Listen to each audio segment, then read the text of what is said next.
Sonora FM.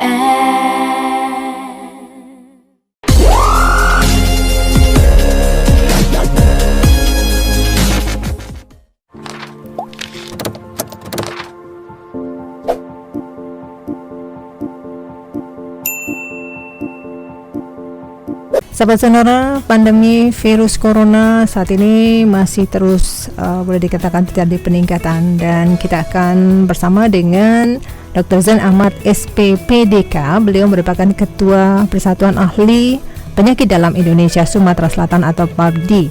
Kita akan bertanya mengenai kondisi saat ini, karena beliau juga salah satu dokter yang berada di garda terdepan untuk menangani pasien dari COVID-19. Saat ini beliau sudah ada di ujung telepon.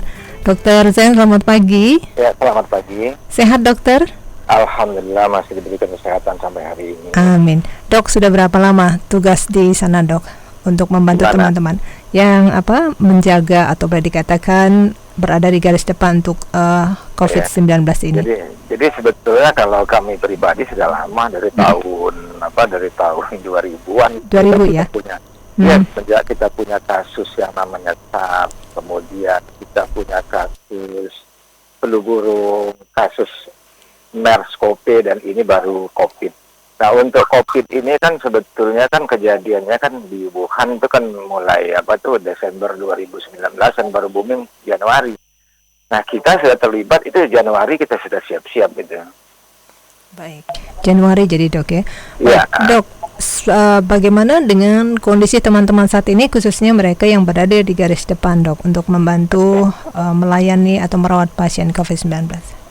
Jadi yang pertama, teman-teman kita para dokter, khususnya spesialis penyakit dalam ini, itu secara keseluruhan siap untuk membantu memberikan pelayanan kepada masyarakat, baik untuk menseleksi pasien, menentukan kriteria ODP, PDP, kontak erat, kemudian mereka juga bersiap semuanya untuk merawatnya. Nah, yang kedua, sama saja, walaupun dokter juga kan manusia, ya kan, pasti juga punya kekhawatiran yang sama, seperti masyarakat pada umumnya, takut tertular, takut terkena. Tapi itu langkah yang harus diambil, karena profesi dokter di atas segalanya. Nah, namun yang ketiga, tentu mereka berharap kalau mereka memberikan pelayanan, ada perlindungan diri yang maksimal, sehingga walaupun kita memberikan pelayanan, tapi resiko untuk terkena juga terpapar dengan virus ini tidak ada atau sangat minimal sekali. Okay. Untuk kelengkapan APD sampai dengan saat ini gimana, dok? Ya, jadi memang secara umum sepanjang sepengetahuan kami memang APD ini kan belum maksimal. Untuk saat ini mungkin kalau di wilayah Sumatera Selatan kondisinya belum terlampau mendesak. Dengan yang ada saat ini, dengan jumlah yang ada kasusnya pada saat ini, menurut hemat kami APD itu masih cukup memadai.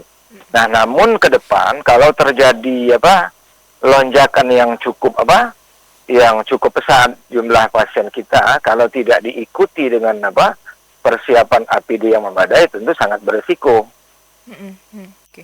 Tapi kalau lihat dokter melihat ini perkembangannya boleh dikatakan cepat ya, dok, untuk penyebaran ini. Cepat. Kenapa bisa seperti itu ya, dok? Ya karena begini, ini bedanya virus ini dengan virus-virus yang sebelumnya, yang sejenis sebelumnya. Virus ini terjadi penyebaran antar manusia ke manusia. Itu masalahnya. Jadi satu manusia yang terpapar virus ini, dia menjadi sumber penularan untuk orang yang lain. Nah, masalahnya kalau kita mengetahui pasien itu memang sudah positif dia COVID, kita enak tinggal diisolasi di 14 hari, dia tidak menyebarkan ke orang lain. Yang menjadi masalah ini kadang-kadang orang itu kan kita tidak ketahui bahwa dia sudah terpapar COVID. Nah, mereka ini beredar di sembarang tempat, di kerumunan massa, sehingga penyebaran itu bisa terjadi dengan cepat sekali. Dok, selama dokter boleh dikatakan merawat pasien yang ODP atau PDP seperti itu, apakah ketika awal mereka itu berbicara secara jujur kalau mereka pernah ke lokasi atau daerah yang pernah terjangkit COVID-19? Kalau di awal-awal itu kita sering terpapar dengan kondisi pasien yang tidak jujur. Karena berita ini kan belum terlampau meresahkan. Jadi mereka baru pulang dari wilayah terjangkit. Mereka hanya cerita batuk. Setelah kita gali, baru tahu ini wilayah terjangkit. Jadi pada waktu itu besar resikonya. Tapi dengan pengumuman yang massal saat ini tentang bahayanya COVID, itu semua mereka walaupun katakanlah pulang dari negara terjangkit, kemudian belum punya gejala klinis, ini mereka udah takut dan memeriksakan diri langsung. Sekarang ini ya lebih banyak kondisi jujurnya dibandingkan dengan yang tidak jujurnya. Oke. Bagaimana dengan kondisi pasien yang saat ini bisa disampaikan, Dok, ke masyarakat, kondisi mereka yang ODP atau PDP, Dok? Seperti apa sih, Dok? Oke. Saya hanya akan berbicara yang PDP saja. Ya. Yang PDP di Sumatera Selatan sampai hari ini, pagi ini, itu ada 25 orang PDP. Itu 20 dirawat di Rumah Sakit Muhammad Husin, 5 itu dirawat di Rumah Sakit Muhammad Husin karena keterbatasan tempat kita. Nah, dari 20 yang dirawat di Rumah Sakit Muhammad Husin, itu 6 sudah pulang karena dinyatakan tidak terpapar coronavirus. Kemudian memang 2 itu yang kemarin heboh beritanya dipanggil oleh Yang Maha Kuasa. Nah, sisanya itu masih dirawat, sedang proses pemeriksaan.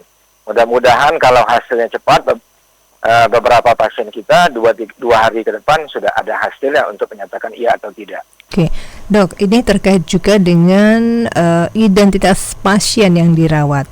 Ada juga kabar atau berita-berita yang beredar, ada nama pasien dan sebagainya. Kenapa ini bisa terjadi, Dok? Apakah harusnya ada kode etik yang dimiliki? Ya, kalau kita sebagai seorang dokter dan sebagai seorang pelaksana di rumah sakit, kita memang tidak boleh menyebutkan sama sekali nama identitas. Jadi kalau kami berbicara, kami hanya menyebut nama pasien, laki-laki, umur sekian, alamat sekian, gitu aja.